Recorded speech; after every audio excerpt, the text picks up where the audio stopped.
السلام عليكم، مرحبا بكم اليوم مع شهوة اكرم.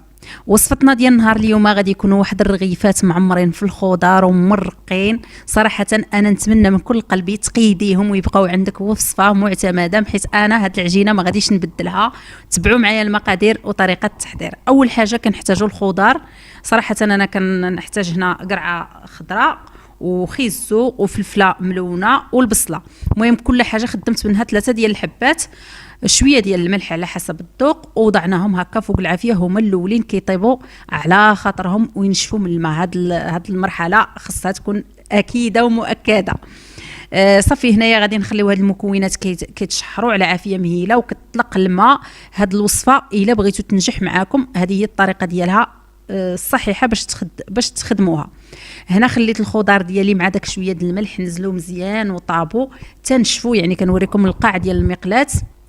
العطريه ملعقه ديال القزبر يابس صغيره، التحميره ملعقه صغيره، الخرقوم حتى هو ملعقه صغيره، شويه ديال الكمون، شويه ديال الفلفل الاسود، وشويه ديال السودانيه، وشويه ديال السكينجبير. صافي كنوضعوا المكونات حتى كطيب لنا الخضار. انا دي هي طريقتي باش كيبقى داك الجهد ديال العطريه زوين والمذاق زوين. هنا واحد الجبيبنا ديال الزيتون اللي تا هو دوزته في الهاشوار بحال الخضار. صراحه انا ما حكيتش الخضار، دوزتهم في الهاشوار. هنا كيف ما غتشوفوا معايا غادي نديروا صلصه السوجه اللي صراحه كتعطي مذاق زوين لهذا الخضار، وكتعطي يعني في اي وصفه د الخضار وتكونوا غتعمروا بهم كديروا صلصه السوجه زوينه.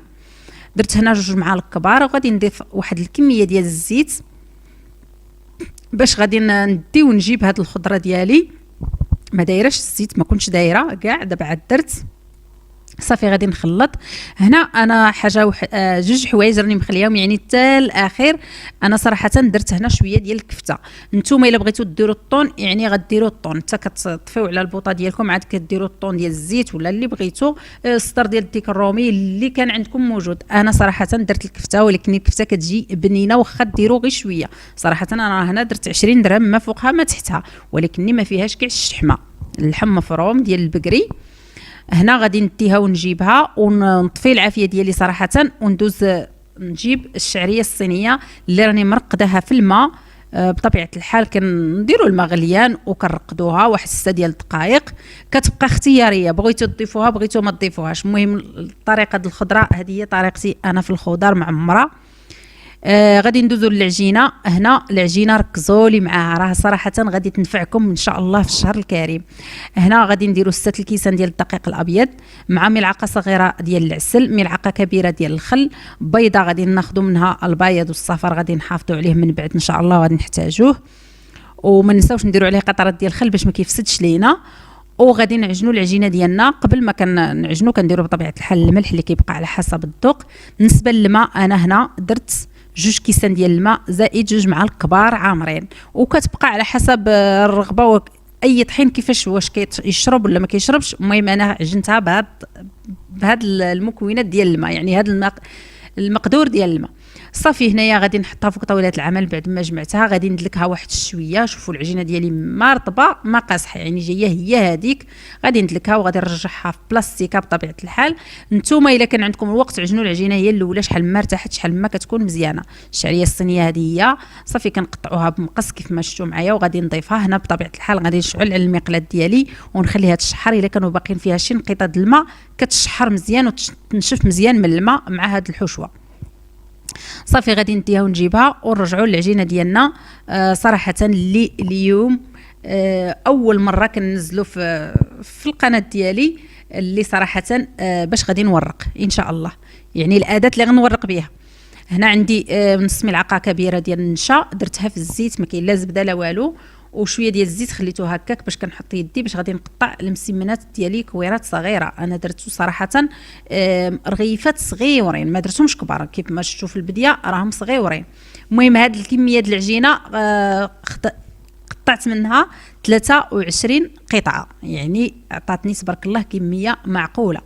صافي كنغطيهم بواحد البلاستيكه ونخليهم يرتاحوا ونرجعوا ليهم ان شاء الله باش نورقوهم. صراحه اليوم ورقت بهذا المدلك عاد شريته، صراحه سهل عليا بزاف بزاف. صدقوني شي حاجه اللي راكم ما غاديش تندموا الا صبتوه وشريتوه.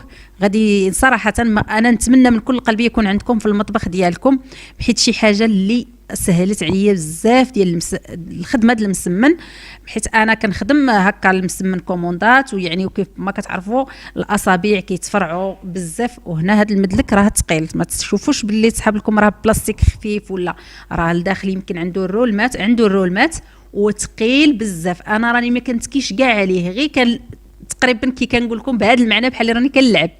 صافي كنورقها وكنحصل على واحد المسمنه اللي هي رقيقه بزاف باقل مجهود. صدقوني شي حاجه اللي هي زوينه بزاف. غادي صراحه غادي ينفعكم. صافي غادي نستمر هكا، ما كندهنش في الاول الزيت بزاف، وكنبقى نطلقها بشويه. صراحه راكو غادي الا كان عندكم وما كتخدموش خدموه في المسمن على حسابي، جربوا وردوا عليا. ما كانش عندكم ولقيتوه وشريتوه، صراحه غادي يهنيكم من التوراق ديال المسمن، صدقوني. صافي هنا كنتشوفوا معايا كنستمر، وراه كيورق الجنيبات، ما كيخلي لا جنيبات ديال المسمن لا الوسط ديالها لا كلشي. يعني شي حاجه اللي كتستحق تكون عندكم في المطبخ. نتمنى من كل قلبي، شحال ما شكرتو راني قليله في حقهم، حيت انا راني كنخدم به وعاجبني الخدمه بزاف. هنا كيف ما غتشوفوا معايا غادي نكمل كنطوي المسمنات ديالي على 4 بطبيعه الحال كلهم، حتى غادي نكملهم كاملين وندوزو للحشوه.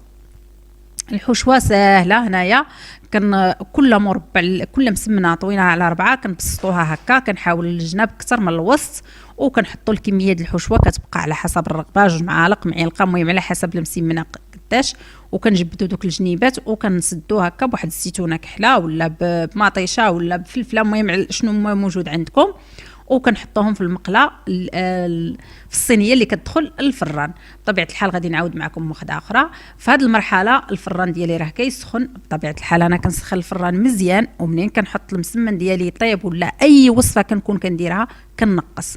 بطبيعه الحال غادي ندهنهم بالبيض وقطرات ديال الخل وندخلهم للفران يطيبوا ويتحمروا، خليوهم يطيبوا على عافيه مهيله باش يعطيونا ديك التوريقه.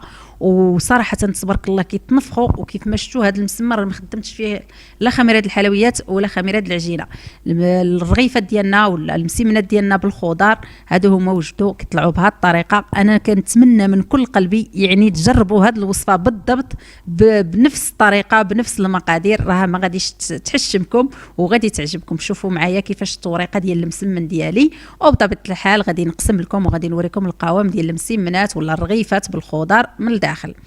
نتمنى من كل قلبي تبارطاجيو الفيديو، تخليو لي الاعجابات ديالكم والتعليقات ديالكم واعجابات هما كل شيء. صراحه التحميس باش نقدم لكم الجديد ان شاء الله، ونقدم لكم هذه الوصفه بالصحه والراحه ان شاء الله.